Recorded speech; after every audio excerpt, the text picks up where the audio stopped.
Welcome to another production of GPD TV. In this episode, we are going to address several sensitive crimes, namely sexual assault, that unfortunately occur in our community.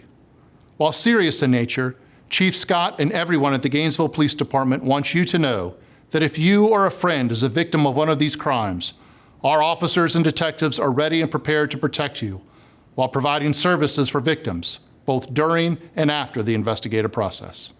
I'm Katie Boyette. I'm a detective with the Gainesville Police Department. I've worked here for about 7 years. I currently work in our Criminal Investigations Division, and I work on our Sex Crimes Unit. So we investigate any kind of sexual abuse with our adult victims, and we also work sexual and physical abuse cases with our child victims. On our unit, we have anywhere from 4 to 6 investigators. At any one time, we have about 40 cases each. So it's definitely a widespread issue in our community. The numbers show that only 1 in 5 victims of sexual assault ever actually come forward and report. And it breaks your heart to hear that number. It means that only 1 in 5 are getting services, having the opportunity to tell their story and be heard. That means that we're only putting away 1 in 5 offenders. My name is Desiree Rossano. I'm a detective at the Gainesville Police Department, currently assigned to our Criminal Investigations Division. In the majority of my adult cases, the victims knew their offenders, but I did have a few cases where they were stranger offenders.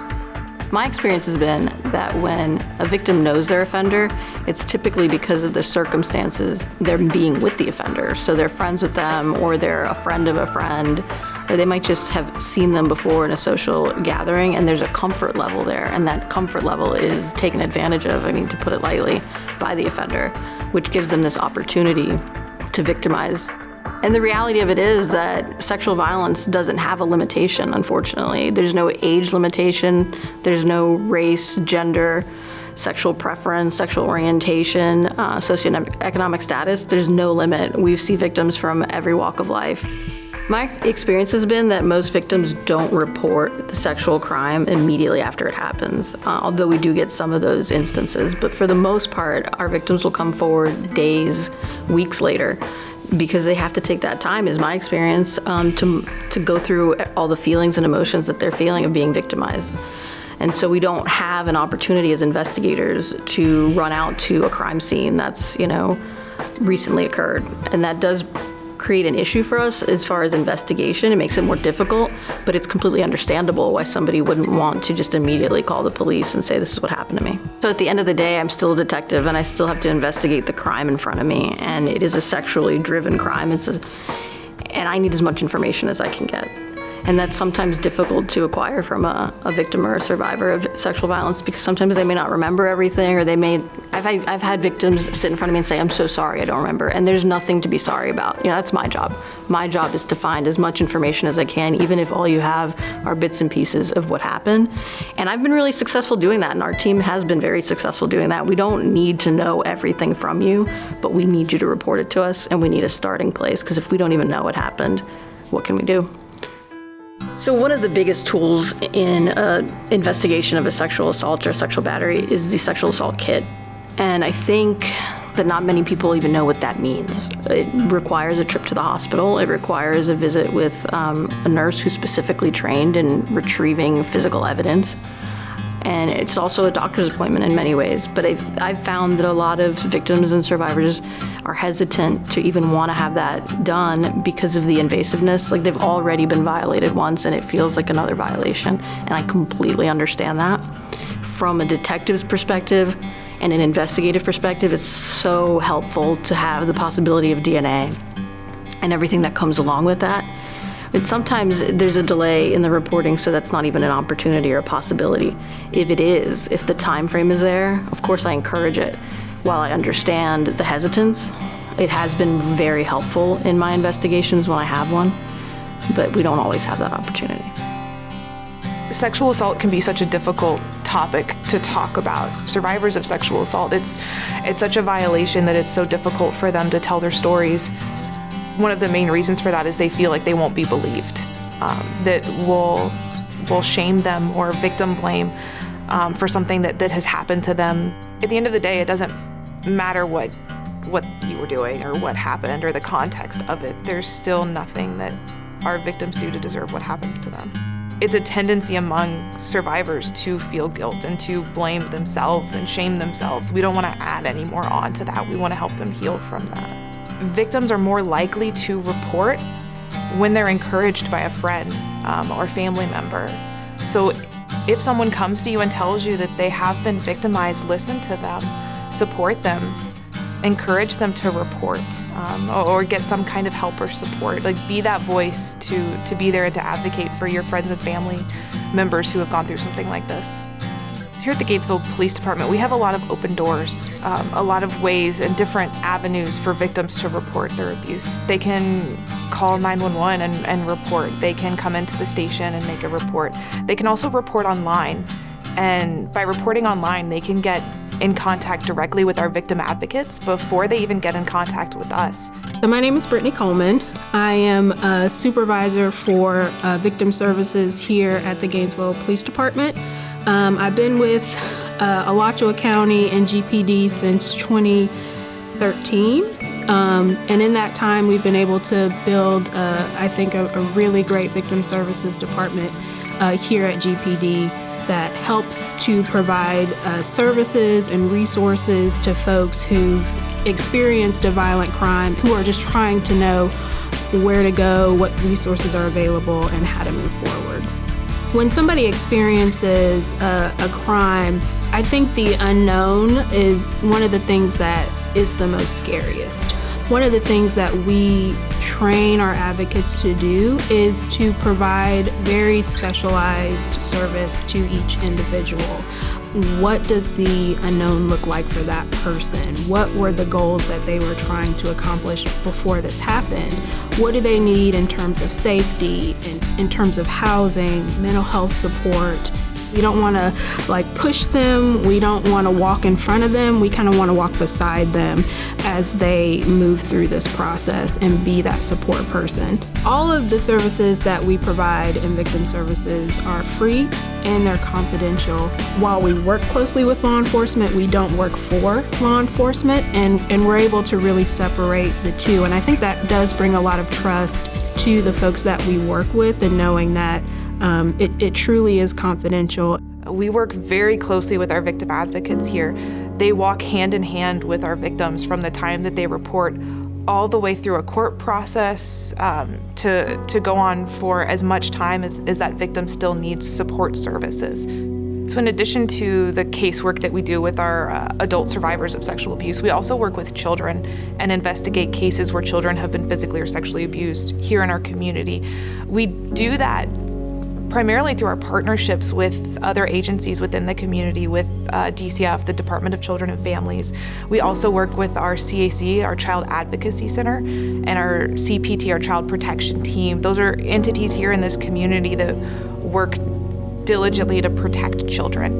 The CAC last year alone worked with 4,000 child victims of both sexual and physical abuse. Some of those were human trafficking victims as well. Children have the most difficult time reporting this because in a majority of our cases, their abuser is someone within their family or someone who is an authority figure for them. So the biggest message I can give to our community is that if you are aware of a child that's being physically or sexually abused, or you have a concern that a child that you know is being abused, report that. Sometimes you're the only person that's there to advocate for that child. We really want to make people feel as comfortable as possible to say that whatever you tell us, yes, it's going to be held confidentially. Yes, we're going to listen to you, but more importantly, we're going to believe you. We're going to believe you first. And we hope that that truly makes a difference. They don't believe that the circumstances that surround the sexual violence that they found themselves in are something that will be acceptable by law enforcement. You know, they were at a party, or maybe they believe that there's going to be some sort of blame put on them or placed upon them, and that's not the case at all. We're very open-minded here, and we understand, especially given the community that we are in, that there is a lot of partying, there is a lot of social gathering here, and that's fine, that's acceptable. Sexual violence is not. When you come into our doors to report here, to have a conversation with someone from the Gainesville Police Department, you will be spoken to with empathy and with understanding and with compassion. You will not be blamed for what happened. You won't be judged for what happened. we will treat you professionally and courteously, and we will do everything that we can to conduct a thorough investigation. RAD is a women's self-defense program. In our RAD class, we actually go over like preventative techniques, risk reduction, and awareness. And we also give you some building steps of basic self-defense skills. Car burglaries are the #1 crime in the city of Gainesville. GPD asks all of our neighbors to lock your doors, to keep your valuables out of sight. If your wallet, your keys, or a firearm are left in sight in your car, the chances of your car being burglarized increase exponentially. Help reduce this crime in the city of Gainesville by keeping your valuables out of sight, locking your vehicles, and taking your keys inside. With these simple steps, you can avoid becoming a victim of the #1 crime in the city of Gainesville, car burglaries.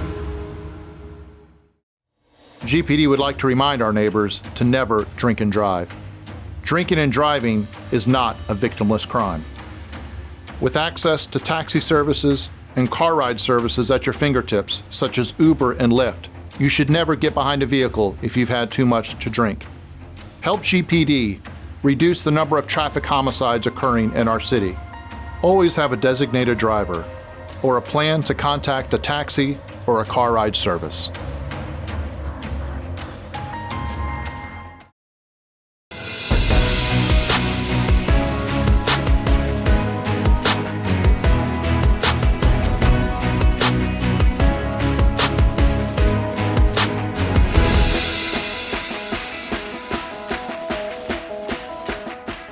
I'm Lynn Valdez. I am a patrol sergeant with the Gainesville Police Department. I also am the RAD coordinator and a RAD instructor.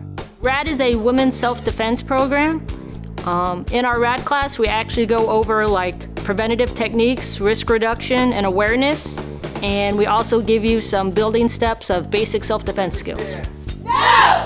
The RAD program is certified through several organizations. A lot of them are actually accredited organizations within the colleges. But it is in the backing of their manual and their book, and the RAD program has been around since the 1980s. RAD is for any woman, basically 14 years or older, who wants to work on themselves and empower themselves in the community and basically feel more confident being out in the world. Most RAD students fall into one of two groups. The first group is kind of a more proactive student who's seeking to better themselves and kind of get a leg up in society as they're getting into the world and wanting to learn some defense mechanisms and some prevention tips. The other type of student we get is sometimes a referral from, unfortunately, someone who has been a victim of a crime, and they are actually looking to take back and empower themselves and kind of work through their situation, but also learn some defensive techniques to better equip them for the rest of their life. 90% of the class is basically becoming aware of the risks that are out there in society. Often we have individuals who are just not aware. They're on their phone, they're fiddling, they're not paying attention to their surroundings, and therefore they get themselves into a situation that they could have probably avoided altogether had they been paying attention. So a lot of our skills and knowledge are being able to teach them when you need to be looking around, what should you be looking for, and if that all means to even kind of escape. Our last bit of the class is actually self-defense, because that means that clearly all those other techniques have not worked. The course itself has a lecture component and also has a physical skill component. And one of the things that we preach in this course is you decide how much you want to participate. So if you're on the fence, you can totally come to the class and sit out on the physical skill part. You will still learn a whole lot in the lecture that kind of goes on dealing with the risk reduction and awareness. The program is also free, so like once you sit through the lecture, you can come back to any class we're going to and work on refining your skill set and kind of just getting that good refresher to kind of keep up the good work, right? The skills and stuff kind of are perishable, so if you're routinely coming to the class, you could routinely work on skill development and getting better at some of the skills and actions that we're teaching you. So when the classes start, normally most of our students are very kind of timid, they're shy, we're in a room of a bunch of individuals and we don't really know each other. And through some of the lecture component and getting to kind of hear people's stories or speak about events or things that, well, this happened to me, but we're trying to, what would have been a good solution, the students grow. And one of those things that's interesting is a lot of our techniques result in like shouting, and initially the shout is a timid like, no. And by the end, we're screaming loud enough that often other people in the station are wanting to know what's going on in the classroom. It's very empowering to kind of hear your own voice and give commands and know that you mean business when you say them. I would say that maybe the stereotypes are changing, that women are not necessarily the weaker sex. Women can be just as good as men, can be just as confident, can be, aren't necessarily need to be seen as the weaker sex, that these women can take care of themselves. In order to join a RAD class, you can go to the Gainesville Police Department website. On the site, there's an actual RAD page where you can email me, and I will be in contact with you shortly. It can occur at any point in time. You've ordered a drink from the bar, or you've purchased a drink, you open it up, you put it down, and someone puts an additive to it. An additive is going to be anything that was not part of the original recipe of the drink that you ordered or the drink that you purchased. By the time the additive has kicked in, they don't realize it, and they are more intoxicated than they should be. If you receive a suspicious email, text message, or phone call asking for money or personal information relating to utility bills, tax bills, COVID relief money, or other similar financial matters, please contact the GPD front desk at 352-393-7500 and ask to speak to our fraud department, or visit the Federal Trade Commission website where you can file a claim. Remain vigilant and proactive so that you do not become a victim of a financial scam. GPD would like to remind our neighbors to never drink and drive. Drinking and driving is not a victimless crime. With access to taxi services and car ride services at your fingertips, such as Uber and Lyft, you should never get behind a vehicle if you've had too much to drink. Help GPD reduce the number of traffic homicides occurring in our city. Always have a designated driver or a plan to contact a taxi or a car ride service.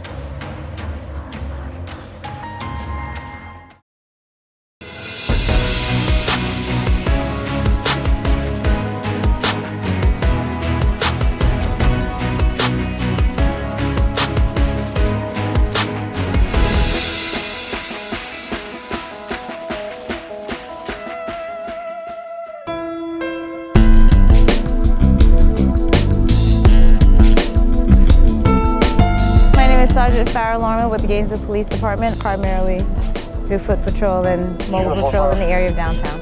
We're out here today to educate you, the public, on drink spiking. There are several bars in the downtown area, to include Market Street, or the Old Market Street, which is a dance club, and then we have Lucy's over there, the downtown parking garage, where the majority of the patrons coming downtown will park, and then there's also a liquor store. So we'll have the clubs that are also on University Avenue and also on Main Street. So you have different places, they play different music. You have some places that don't play music, and they have outside seating areas.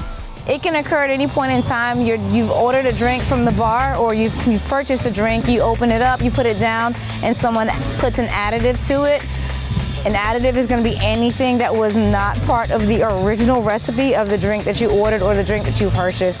Your drink can kind of taste a little bit different from when you originally purchased it, or sometimes if you look, I know these things are things dissolve, but sometimes there's a look to it where you might see something swirled around just a little bit, maybe sometimes also a change in color, but it's not that noticeable. The reoccurring theme that I've heard from different people who have believed that that their drink has been spiked is that, again, they had a drink, it's a drink that they've had before, and the reaction that they have is as if someone who drank like a 6-pack by themselves as opposed to half a can. And it's usually because by the time the additive has kicked in, they don't realize it, and they are more intoxicated than they should be. We've seen an issue in Gainesville where people are getting their drinks spiked. How can people make sure that doesn't happen? I think first things first, get your own drink. A lot of people, and specifically girls, they sometimes ask guys for drinks or guys offer them drinks. It's best to always deny those. Never let someone else get your drink for you because you cannot see what happens when they do anything. For girls and guys also, always get your own drink. How can people make sure that they don't fall victim to drink spiking, right? Where people are putting drugs or stuff in their drinks. We're seeing this happen. Keep your drink on site. Keep your drink on site. Don't let any friends hold it because you never know what might happen. I try to make sure that I'm with a good group of people, first of all, and watch my drink really close. I definitely think it's an issue around campus. Here at White Buffalo, we obviously demonstrate safety and precautions. What I definitely recommend, especially with people, is just if you want to drink, bring the money and get it straight from the bartender. It happens a lot of times where people forget their card, forget their cash, and then rely on others to get drinks or try to, talk their way into drinks. If you don't know the person personally or it's not coming straight from a bartender's hand, I wouldn't touch it. It's not worth the buzz. It's not worth anything. We just want to practice safety and everybody have fun, and that's all what it's about, safety and fun for us. Establishing relationships with bartenders, having their trust is something really nice. Communicate with your staff, as long as we're aware, and we're always looking for that type of thing anyway, but as long as we're aware, as long as you keep us aware that something might not be, kosher, if you have if anything seems off, just, let us know and we'll hawkeye that person. Always have your hand over the cup. That's also a really good thing in terms of pill spiking. But always check your drink, and if something is funny or you're questionable about it, just throw it away. It's not worth any sort of sip. It's not worth any sort of buzz. And in general, just keep an eye out. You don't know what's happening. This is your typical setup for a bar. You see all the drinks that are on the shelf. When you ask someone when you ask and order a drink, what you're wanting to do is stand by the bar when your drink is ordered so that you can see where it's coming from, the cup that it's getting poured into, and then you get it directly from your hands or from the bartender's hands directly to yours. As quickly as it takes for you to put your drink down and then turn away is as quickly as someone can come up to the bar and to put something in there. If someone's really truly trying to hurt you, that's how quick it's made. You blink and it's over. These gentlemen are in charge of this entire facility, and sometimes they have the eyes and ears on things that we may or may not see, and they will call, and sometimes it's worth us responding to, and sometimes it's things that they can handle on their own. What are your safety recommendations to these people out patronizing the bars? First, once we notice that they're already more than the limit that they have to do, we tell them, do you have a designated driver? Other than that, we normally hold them here, and we do a courtesy to you have an Uber app, and have an Uber driver take you home, and we could hold your keys right here in the office of the parking garage people. We'll inform the garage people that so they won't put a ticket on your cars and stuff like that, that we're taking care of you for your safety.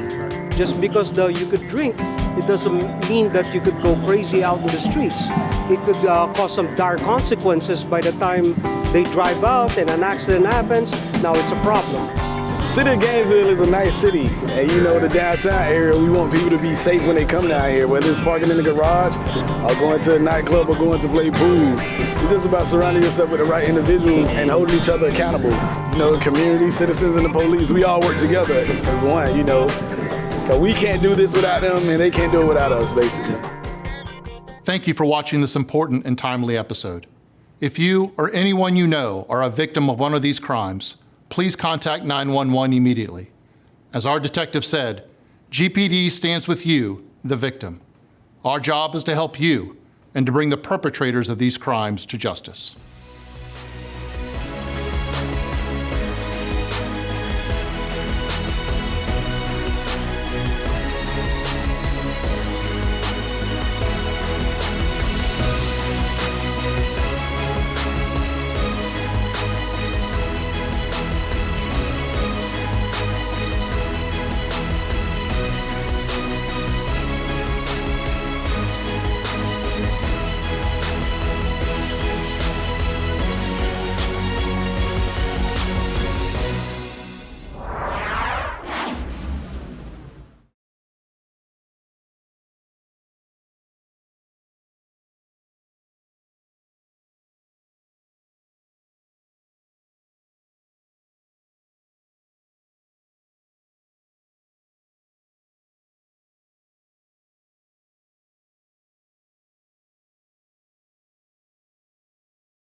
Car burglaries are the #1 crime in the city of Gainesville.